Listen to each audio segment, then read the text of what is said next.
Hello मेरे rock stars, कैसे हो, क्या हाल है, कैसी चल रही है पढ़ाई।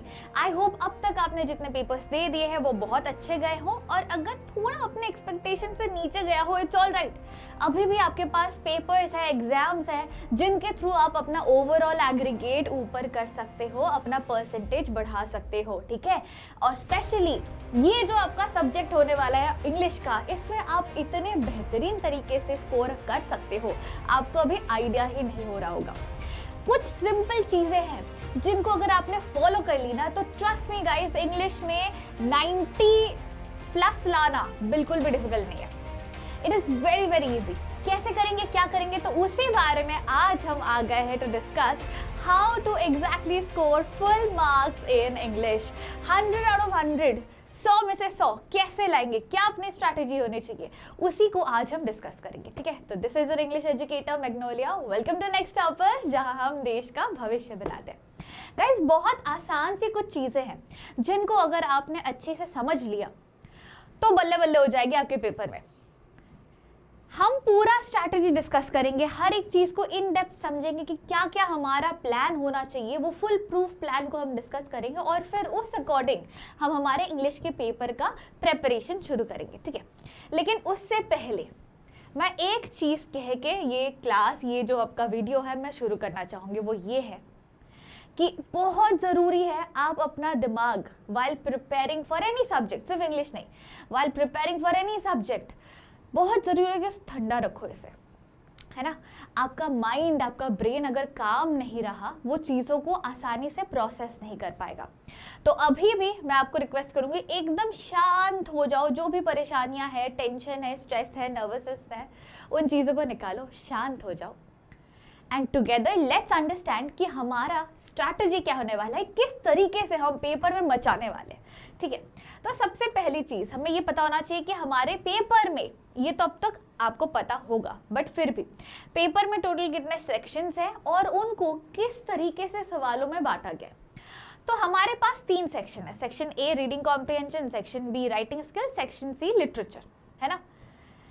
अब सबसे ज़रूरी इंपॉर्टेंट चीज़ है कि कहाँ से हम बहुत आसान तरीके से मार्क्स उठा सकते हैं, ठीक है, और कहाँ किस किस सेक्शन में किस तरीके से मार्क्स को डिवाइड किया गया है, इसको समझ लेते हैं, ठीक है।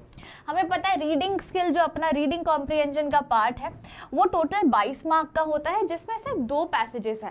पहला पैसेज आपका होगा 12 मार्क का, दूसरा पैसेज जो है वो आपका होने वाला है 10 मार्क का। ये हमें पता है, ये डिवीजन हमें ऑलरेडी पता है। हम इसके लिए क्या करेंगे मैम, आते हैं धीरे धीरे एक के बाद एक। नेक्स्ट हमारा सेक्शन है that is of writing skills. ये आपका होता है टोटल 18 मार्क्स का। 18 मार्क्स आप इतने आसान तरीके से ग्रैब कर सकते हो ना, इतने आसान तरीके से आपको 18 में से 18 मिल सकता है। कैसे, अभी देखो, समझो। नोटिस राइटिंग आता है 4 मार्क का, इन्विटेशन रिप्लाई आता है 4 मार्क का, लेटर राइटिंग आता है 5 मार्क का, और आर्टिकल और रिपोर्ट में से ऑप्शन आता है 5 मार्क का। अब यहाँ पर एकदम सिंपल, जैसे मैंने कहा, काम माइंड के साथ सिंपल स्ट्रैटेजी यूज करेंगे, ठीक है। नोटिस राइटिंग का क्या मसला है, फॉर्मेट है, एक डब्बा है, ऑर्गेनाइजेशन का नाम लिखना है, फिर वो नोटिस वाला जो वर्ड है वो लिखना है, ये फॉर्मेट बेसिक, और नीचे RSVP मतलब किसको कांटेक्ट करे, आप कौन हो जो ये नोटिस बना रहे हैं, उसका नाम और डेजिग्नेशन, ये रहता है। ये बेसिक फॉर्मेट हमें पता है, राइट। एक और चीज़ हमें पता है कि नोटिस में हमें वेन्यू, डेट, टाइम, इवेंट कहाँ है, क्या है, ये सारी चीज़ें भी लिखनी होती है, और उनको पैराग्राफ में ना लिख के, जैसे प्लेस, टाइम, डेट, वेन्यू ऐसे लिखेंगे तो ज़्यादा इजीली दिखता है, बेहतर लगता है। तो ये पूरा फॉर्मेट हमें पता है ना नोटिस का। अगर आपने इतना भी कर दिया, आपको 4 में से 2.5 आराम से मिल जाएंगे। और उसके बाद अंदर में हम लोग जो कंटेंट लिखते हैं, एकदम 50 वर्ड में simple, straight to the point तरीके से जैसे हमको लिखना होता है, उससे आपको बाकी 1.5 मार्क्स मिल जाते हैं। तो नोटिस राइटिंग में अगर आपने कुछ नहीं, बस बैठ के एक नोटिस अभी रोज देखते रहते हो, प्रैक्टिस करते रहते हो, उसी में आपका बन जाएगा 4 मार्क्स फॉर श्योर। नेक्स्ट क्या है, इन्विटेशन या रिप्लाई। इसमें भी ऑप्शन रहता है, इन्विटेशन या रिप्लाई कौन सा करोगे, वो भी फॉर्मेट बेस्ड है, आपको पता ही है ये बात, है ना। तो या तो आप इन्विटेशन को सॉलिड तरीके से कर लो, या तो रिप्लाई सॉलिड तरीके से कर लो, जो भी पार्ट आपको अपने लिए ईजियर लगता है। हमेशा ये बात याद रखना कि आपको पेपर में अपने स्ट्रेंथ्स के साथ खेलना है।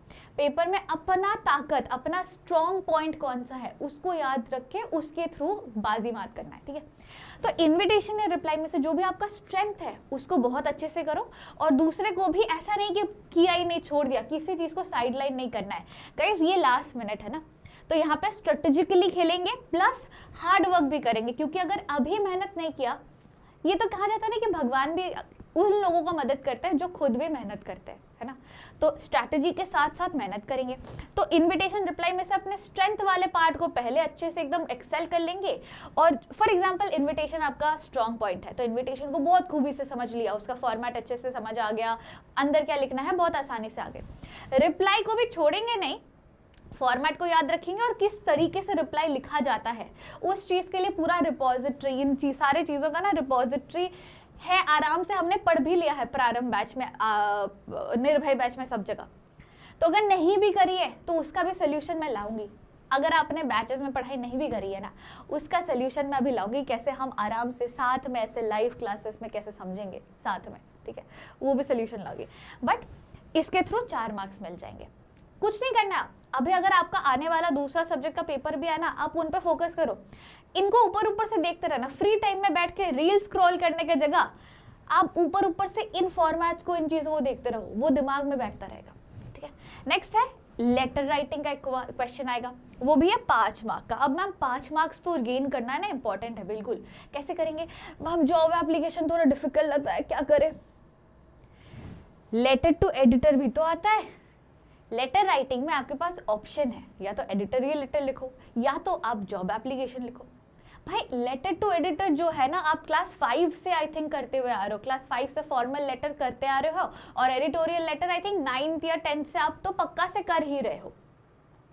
इतनी आसान सी चीज है ब्रो, आराम से हो जाएगी, है ना, आराम से मार्क्स गेन कर लेंगे। और जॉब एप्लीकेशन में भी आपको इसको स्किप क्यों नहीं किया, जैसे मैंने कहा इसमें भी कहा इसमें भी कहा, स्किप किसी चीज़ को नहीं करना, हर चीज़ को हम ध्यान में ज़रूर रखेंगे, ठीक है। बाई चांस अगर ऐसा हो गया इन दोनों में ऑप्शन नहीं दिया, जॉब एप्लीकेशन के ही 2 ऑप्शन में सवाल दे दिया, तब क्या करेंगे, इसलिए कोई भी चीज़ स्किप नहीं करेंगे, ठीक है।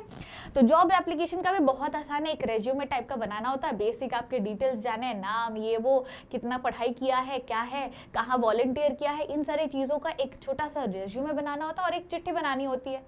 लेटर राइटिंग तो आता ही है हमें, तो इसमें 5 मार्क बन जाएंगे। और लास्ट में आर्टिकल या रिपोर्ट, इन दोनों में से ही ऑप्शंस आपको कोई एक चूज करना है। तो यहाँ अपने स्ट्रेंथ पे खेलो, यहाँ परफेक्टली अपने स्ट्रेंथ पे खेलो कि मैम आर्टिकल बहुत टफ लगता है, क्योंकि उसमें बहुत सारे की पॉइंट्स डालने पड़ते हैं, रिपीटेटिव चीजें लिखे तो मार्क्स कट जाती है, सही बात। अगर आपको लग रहा है रिपोर्ट ज्यादा आसानी से मैं लिख सकता हूँ या सकती हूँ, रिपोर्ट से ज्यादा आसानी से मार्क्स मिल सकते हैं, उस पर खेलो, ठीक है। यहाँ जो भी आपका स्ट्रेंथ है उस पे खेलो, कोई एक चूज करके उनमें से कर लो, 5 मार्क्स ऐसे आ जाएंगे। तो एक चीज हमें समझा कि राइटिंग स्किल का जो सेक्शन है ना, कुछ नहीं, इसमें हमको कुछ नहीं करना है, इसमें अभी बैठ के फ्री टाइम जब हमारा रह रहा है ना, उसमें हमने इसका फॉर्मेट देखना है, इसके कंटेंट को देखना है, कभी 5 मिनट मिल गया, एक सवाल सॉल्व कर लिया इनमें से किसी का भी, है ना। इसी तरीके से आपको ज्यादा मेहनत करनी नहीं है, राइटिंग स्किल में आराम से आपको 18 आउट ऑफ 18 मिल जाएगा। अब आएंगे लिटरेचर में, जो आपका टोटल 40 मार्क्स का होता है। लिटरेचर जो है आपका टोटल 40 मार्क्स का होता है ना। तो इसमें कैसे हम फुल मार्क्स स्कोर करें, आसान है, थोड़ा हार्ड वर्क, जैसे मैंने कहा मैं अपना मेहनत लाऊंगी, आपको भी थोड़ा हार्ड वर्क लाना है, ठीक है। उसी के थ्रू हम यहाँ पे भी 40 आउट ऑफ 40 आराम से ला सकते हैं, बहुत डिफिकल्ट नहीं है। कुछ स्ट्रैटेजीज है जो मैं अभी बताऊंगी, उसको फॉलो करो, बन जाएगा, ठीक है। तो उस हिसाब से कैसा है, हम पेपर में भी क्या डिविजन देखते हैं। पोएट्री पे एक एक्स्ट्रा बेस्ड क्वेश्चन आएगा 6 मार्क का, पता है। प्रोज जो पार्ट है हमारे विस्टास और फ्लेमिंगो, दोनों के प्रोज में से एक आएगा विस्टास से 4 मार्क का एक्स्ट्रैक्ट बेस, एक आएगा फ्लेमिंगो से 6 मार्क का एक्स्ट्रैक्ट बेस। अब ये तीनों जो एक्स्ट्रैक्ट बेस के क्वेश्चंस है ना, तीनों में ही और वाले क्वेश्चंस आएंगे, मतलब 2 चैप्टर्स में से ये और वाले क्वेश्चंस आएंगे। अब शॉर्ट आंसर आएगा फ्लेमिंगो का, प्रोज हो सकता है, पोएट्री हो सकता है, दोनों मिला के पूरा फ्लेमिंगो बुक मिला के आपका शॉर्ट आंसर क्वेश्चन बन सकता है। 5 सवाल सॉल्व करने, 2 मार्क के, छोटा 2 मार्कर क्वेश्चन, उसमें 10 मार्क आ जाता है। विस्टास से भी शॉर्ट आंसर के सिर्फ 2 सवाल करने हो तो उसी में 4 मार्क आ जाते हैं। एंड लास्टली लॉन्ग आंसर के फ्लेमिंगो या विस्टास के जो प्रोज सेक्शंस होते हैं उनमें से ही मोस्टली आते हैं ये 5 मार्कर के लॉन्ग क्वेश्चंस। विस्टास वाले मोस्टली सीधा सीधा आ जाते हैं, कॉम्पिटेंसी बेस्ड होते हैं बट सीधा सीधा आते हैं। जो फ्लेमिंगो के होते हैं ना, यहाँ पे 2 चैप्टर कंपैरिजन करके या कुछ ऐसे करके क्वेश्चंस आ सकते हैं। तो 5 मार्कर्स में आप क्या एक्सपेक्ट करोगे? Competency based questions. 5 मार्कर में आप कॉम्पिटेंसी बेस्ड क्वेश्चन या लॉन्ग आंसर के जो इंपॉर्टेंट क्वेश्चंस है वो एक्सपेक्ट करोगे, ठीक है। तो ऊपर ऊपर से हमें समझ आ गया कि हमारा पेपर होने कैसे वाला है, दिखना कैसे वाला है। इसी चीज से 50% टेंशन चली जाती है कि हमें स्ट्रक्चर पता है कि किस स्ट्रक्चर में हमें पेपर मिलने वाला है, हमें क्या क्या स्ट्रैटेजी यूज करके पढ़ाई करनी है। अब एक जरूरी बात, हम मैम और क्विक तरीके से और स्ट्रेटेजिकली मार्क्स कैसे गेन करें। सबसे जरूरी बात जो है, जो भी आपका लिटरेचर का 40 मार्क का सेक्शन है ना, हर क्वेश्चन के लिए बहुत इंपॉर्टेंट है कि आप उन क्वेश्चन का कीवर्ड या की फ्रेज जानो। और उसके लिए the first and the foremost thing is, her chapter का आपका की पॉइंट रेडी रहना चाहिए कि इस चैप्टर का ये की पॉइंट है, इसका ये की पॉइंट है, और उनको यूटिलाइज करके आपके आंसर के की पॉइंट्स बन जाते हैं। बहुत आसान है, बहुत आसान है। जैसे अगर 2 मार्क का, सपोज एक सिंपल लॉजिक बताती हूँ, 2 मार्क का क्वेश्चन है आपका, ठीक है।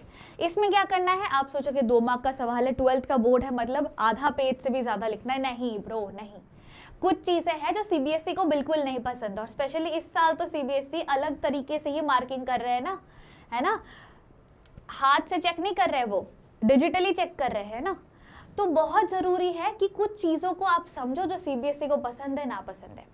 अगर 2 मार्क का सवाल है, वो चाहते हैं कि आप 2 कीवर्ड्स या की पॉइंट्स जो है ना, उनको जरूर से लिखो, उनको ऐसे अंडरलाइन कर दो कि ये मेरा एक की पॉइंट है, ये मेरा एक की पॉइंट है, एंड एक छोटे से आंसर फ्रेमिंग में बना दो। वर्ड लिमिट रहता है गाइस, वर्ड लिमिट को प्लीज फॉलो किया करो, ठीक है। जानबूझ के लेंदी मत बनाओ। अगर 5 मार्क का सवाल है, ठीक है, 5 मार्क का क्वेश्चन है आपका, तो इसमें आपको सिंपल 5 की पॉइंट्स लिखने हैं, और उसके साथ साथ शॉर्ट तरीके से शॉर्ट सेंटेंसेस यूज करके एक आंसर फ्रेम करना है। कैसे करेंगे? इसके लिए कीवर्ड कैसे लिखना है, आंसर फ्रेमिंग एक बहुत जरूरी चीज है। आंसर फ्रेमिंग कैसे करनी है, इस चीज को समझने के लिए एक वीडियो मैं अभी इसी वीडियो के साथ अटैच करवा रही हूँ, ठीक है। डिस्क्रिप्शन में मिल जाएगा एक वीडियो, इसी के साथ मैं अटैच करवा रही हूँ कि आंसर फ्रेमिंग कैसे करेंगे आसान तरीके से। उस वीडियो को, छोटा सा है, बहुत छोटा सा है, उस वीडियो को देख लेना, आपको क्लैरिटी मिल जाएगी कि कैसे कीवर्ड्स को यूज करके आसान वे में आंसर्स बन जाती है, ठीक है। तो ये एक बहुत इंपॉर्टेंट चीज है, हर चैप्टर का की पॉइंट आपके पास तैयार होना चाहिए। अगर अभी भी नहीं है, उसके लिए भी सोल्यूशन आ रही है बहुत जल्द, मैं बता रही हूँ क्या होने वाला है बहुत जल्द। साथ साथ ही रीडिंग कॉम्प्रिहेंशन को ना आपको प्रैक्टिस करना है। उसके लिए पता है बेस्ट तरीका क्या है? बेस्ट तरीका ये है कि आप सैम्पल पेपर्स उठाओगे। सैम्पल पेपर्स उठा के आप दिन में एक सैम्पल पेपर उठा के प्रैक्टिस करोगे। अभी मैं नहीं बोल रही क्योंकि अभी आपका कोई इंपॉर्टेंट मेजर पेपर जो होने वाला है, मेजर सब्जेक्ट का, उसका पेपर हो सकता है, उसके क्वेश्चंस आपको सॉल्व करना है, उसका प्रिपरेशन करना है, I get all of that. लेकिन जैसे ही आप फ्री होते हो, है ना, अगर आपको लग रहा है आरसी ही प्रैक्टिस करनी है, तो आरसी का पार्ट बस उठा लो, खुद को 40 मिनट का टाइमर लगा के दो, है ना, और सिर्फ किसी रैंडम कोई भी रैंडम सैम्पल पेपर से वो आरसी का पार्ट उठा के उसको सॉल्व कर लो।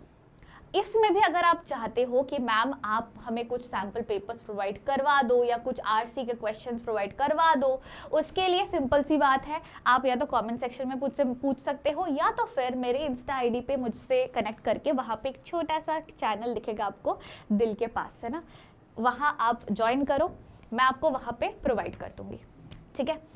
तो रीडिंग कॉम्प्रिहेंशन के लिए ट्राई आराम से कुछ सवाल प्रैक्टिस करने का। एंड लास्टली ये एक चीज तो मैंने बोल दिया कि 5 मिनट का फ्री टाइम है, रील्स मत देखो भाई, कुछ दिनों का मेहनत है, रील्स मत देखो। उस 5 मिनट के फ्री टाइम में बैठ के राइटिंग स्किल के फॉर्मेट देख लो, उसको एक बार में प्रैक्टिस कर लो, एक सवाल उठा के प्रैक्टिस कर लो, ठीक है। राइटिंग स्किल्स को मत इग्नोर मत करो प्लीज, इससे आपको 18 मार्क्स सीधा आ जाता है, ठीक है। अब बहुत इंपॉर्टेंट एक क्वेश्चन, कि मैम अगर हमने अभी तक चैप्टर की फ्रेजेस तैयार नहीं किए हैं, हमें नहीं पता कौन से सवाल का क्या इंपॉर्टेंट है क्या नहीं है, कौन सा कीवर्ड लिखना है क्या नहीं लिखना है, राइटिंग स्किल के कैसे क्या होने चाहिए क्या नहीं होने चाहिए, आंसर प्रेजेंटेशन कैसे करें क्या ना करें, इसके लिए आपके लिए आने वाला है एक महामैराथन 9 मार्च से लेके 11 मार्च के लिए।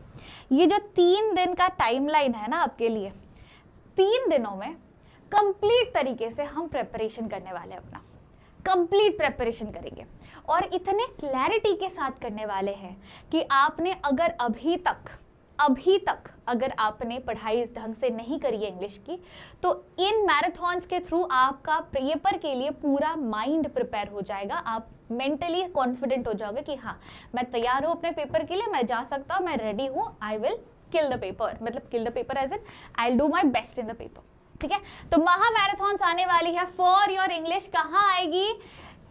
नेक्स्ट टॉपर्स के साइंस के चैनल पे। ठीक है, नेक्स्ट टॉपर्स के साइंस के चैनल पे आपके महा मैराथन्स आने वाले हैं ऑन स्टार्टिंग ऑन 9 मार्च, फिर 10 मार्च, फिर 11 मार्च।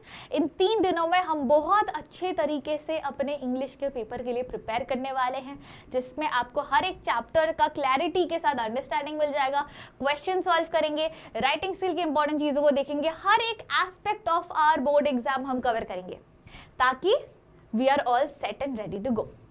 ठीक है, तो इसी नोट के साथ मैं एक चीज़ कहना चाहूँगी कि अपना प्रेपरेशन कंटिन्यू रखो, keep working hard, keep preparing your self. जहाँ जहाँ मदद लग रही है, लग रहा है कि मैम ये पार्ट एक बार ही आप सपोर्ट कर दो, मुझे कमेंट सेक्शन में लिख दो, I will help you with your doubt. मुझे इंस्टाग्राम पर रीच आउट कर लो, I will help you with your doubt. Answer writing घर में प्रैक्टिस कर रहे हो, टैग कर दो, मेंशन कर दो, मैं रीच आउट करूंगी आपको उस चीज़ का हेल्प करने के लिए। मेल आईडी भी मेंशन है मेरे उस छोटे से चैनल पे, दिल के पास है ना, वहाँ मेल में मेरे को आंसर्स भेजो, अपने डाउट्स भेजो अपने, I will be there for sure to help you out with this. ठीक है, 12th का बोर्ड्स है, इस पे बहुत कुछ डिपेंड करता है क्योंकि आपका 12th के बोर्ड के मार्क्स के बाद कॉलेज एडमिशंस होने वाले हैं ना, CUET भी आने वाली है, उसकी भी प्रिपरेशन हम करेंगे, बट वो बात की बात है, अभी बोर्ड्स ज़्यादा इंपॉर्टेंट है, फिलहाल बोर्ड्स पे कॉन्सेंट्रेट करो। ठीक है, तो साथ मिलके वी विल डू इट। मिलेंगे बहुत जल्द, till then keep preparing, keep working hard, stay smiling and happy. Signing off your teacher Magnolia. Bye bye guys, take care, lots of love.